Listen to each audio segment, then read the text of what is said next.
ईश्वर प्रकट मूल पदार्थ शुद्ध प्रेम और प्रकाश है जो सभी रूपों में प्रवाहित होता है। समय और स्थान में हर जगह अनंत बुद्धि और शक्ति के रूप में विद्यमान है। आदि आत्मा के रूप में ईश्वर हमारा व्यक्तिगत भगवान है, तीनों लोकों का स्रोत है। भगवान की पहली पूर्णता की प्रशंसा करते हुए वेद बताते हैं, स्वयं दे दीप्यमान निराकार अप्रकाशित हैं। वह ब्रह्मांड की पारलौकिक अव्यक्त कारण स्थिति से भी परे है। मंडुक उपनिषद के दूसरे मंडल के पहले अध्याय के द्वितीय श्लोक में वर्णित है। दूसरी पूर्णता का वर्णन करते हुए वेद बताते हैं, वह भगवान है, सभी प्राणियों में छिपा हुआ है, उनकी अंतरतम आत्मा है जो सभी में है। वह सृष्टि के कार्यों को देखता है, सभी चीजों में रहता है। वह प्रकृति की 3 स्थितियों से परे शुद्ध चेतना है। श्वेताश्वतर उपनिषद के 6ठे अध्याय के 11वें श्लोक में उनकी तीसरी पूर्णता की प्रशंसा करते हुए वेद कहते हैं, वह एक ईश्वर निर्माता है, वह सभी गर्भों में प्रवेश करता है। एक पूर्ण अवैयक्तिक अस्तित्व अपनी गूढ़ माया के साथ अनेक गुना महिमाओं से संपन्न दिव्य भगवान के रूप में प्रकट हैं। अपनी दिव्य शक्ति से वह समस्त लोकों पर प्रभुत्व रखता है। श्वेताश्वतर उपनिषद का 3रा अध्याय श्लोक 1 में संक्षेप में वर्णन है। हम ईश्वर को उसकी 3 पूर्णताओं में जानते हैं, 2 साकार और 1 निराकार। हम शुद्ध प्रेम और चेतना के रूप में उनके प्रकट रूप की पूजा करते हैं। हम उन्हें अपने व्यक्तिगत भगवान आदि आत्मा के रूप में पूजते हैं, जो अपने भक्तों से कोमलता से प्यार करता है और उनकी देखभाल करता है। एक ऐसा प्राणी जिसका देदीप्यमान शरीर रहस्यमय दृष्टि से देखा जा सकता है, और हम उसकी पूजा करते हैं और अंततः उसे निराकार पूर्ण के रूप में महसूस करते हैं, जो गुणों और विवरण से परे है। हम सर्वोच्च सत्ता की आराधना कैसे करें? आस्थाओं के एक परिवार के रूप में हिंदू धर्म ईश्वर पर व्यापक दृष्टिकोण रखता है। फिर भी सभी एक सर्वोच्च व्यक्ति की पूजा करते हैं। उस ईश्वरत्व को हमारे पिता माता ईश्वर के रूप में मानते हैं, जो हमारी रक्षा, पोषण और मार्गदर्शन करता है।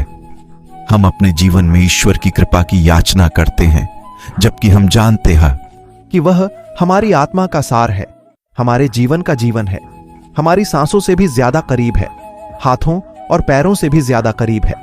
हम मौन प्रार्थना, ध्यान, गायन और जप के माध्यम से, उच्चाटन, पारंपरिक संगीत और नृत्य के माध्यम से ईश्वर के साथ संवाद करते हैं। हम पूजा के माध्यम से आशीर्वाद और अनुग्रह का आह्वान करते हैं, भगवान की पवित्र छवि पर है। और होम या अग्नि समारोह के माध्यम से साल में कम से कम एक बार हम दिल और दिमाग को पूरी तरह से भगवान के प्रति समर्पित करते हुए किसी दूर के मंदिर या पवित्र स्थल की तीर्थ यात्रा करते हैं। वार्षिक उत्सव हर्षोल्लास वाले उत्सव हैं। 4 प्रमुख संप्रदाय अपने अपने तरीके से भगवान की पूजा करते हैं। शैवों के लिए भगवान जो पूज्य हैं वो शिव हैं। शाक्त के लिए देवी सर्वोच्च है। वैष्णव हिंदू भगवान को विष्णु और उनके अवतारों के रूप में पूजते हैं, और स्मार्ट अपने चुने हुए देवता को सर्वोच्च के रूप में पूजते हैं। प्रत्येक संप्रदाय देवताओं, महादेवों या महान स्वर्गदूतों के अपने स्वयं के देवताओं की भी पूजा करता है, जो सर्वोच्च भगवान द्वारा बनाए गए थे और जो उनकी सेवा व पूजा है। भगवान गणेश सभी संप्रदायों के हिंदुओं द्वारा पूजे जाते हैं। इनमें सबसे लोकप्रिय महादेव हैं। अन्य देवताओं में शक्ति, योग, विद्या, कला, संगीत, धन और संस्कृति के देवी देवता शामिल हैं। विविध परंपराओं के ऋषियों के छंद स्मार्त हिंदू धर्म।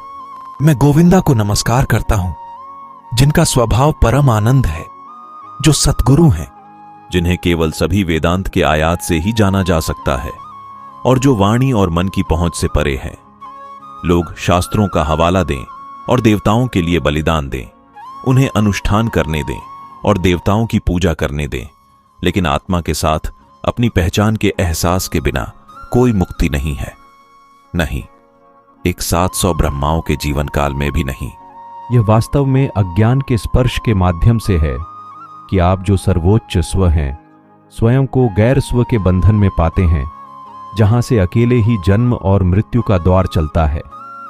इन दोनों के विवेक से प्रज्वलित ज्ञान की अग्नि अज्ञान के प्रभाव को जड़ सहित जला देती है।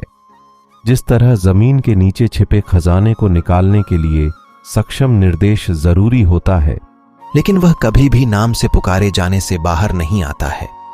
इसलिए पारदर्शी स्वयं का सत्य, जो माया और उसके प्रभावों से छिपा हुआ है, ब्रह्म के ध्याता के निर्देशों के माध्यम से प्राप्त किया जा सकता है। उसके बाद प्रतिबिंब, ध्यान और आगे, लेकिन विकृत तर्कों के माध्यम से नहीं। विविध परंपराओं के आर्षियों के छंद, वैष्णव हिंदू धर्म, व्यक्तिगत आत्मा के आंतरिक स्वरूप में सहज ज्ञान शामिल है। यह ईश्वर पर निर्भर है, शरीर से जुड़ने और अलग होने में सक्षम है।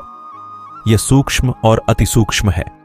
यह प्रत्येक शरीर में भिन्न और विशिष्ट है। व्यक्तिगत आत्माएं विभिन्न प्रकार की होती हैं, जैसे मुक्त, समर्पित और बाध्य। व्यक्ति का आंतरिक स्वरूप कृष्ण की चमत्कारी शक्ति से ढका हुआ है। यह आवरण केवल कृष्ण की कृपा से ही हटाया जा सकता है। कृष्ण निरपेक्ष ब्रह्म है, जिनकी प्रकृति सभी अपूर्णताओं को बाहर करती है और सभी महान गुणों का एक समूह है। वह थियोफनीजस का प्रतीक है और स्वयं विष्णु के समान है।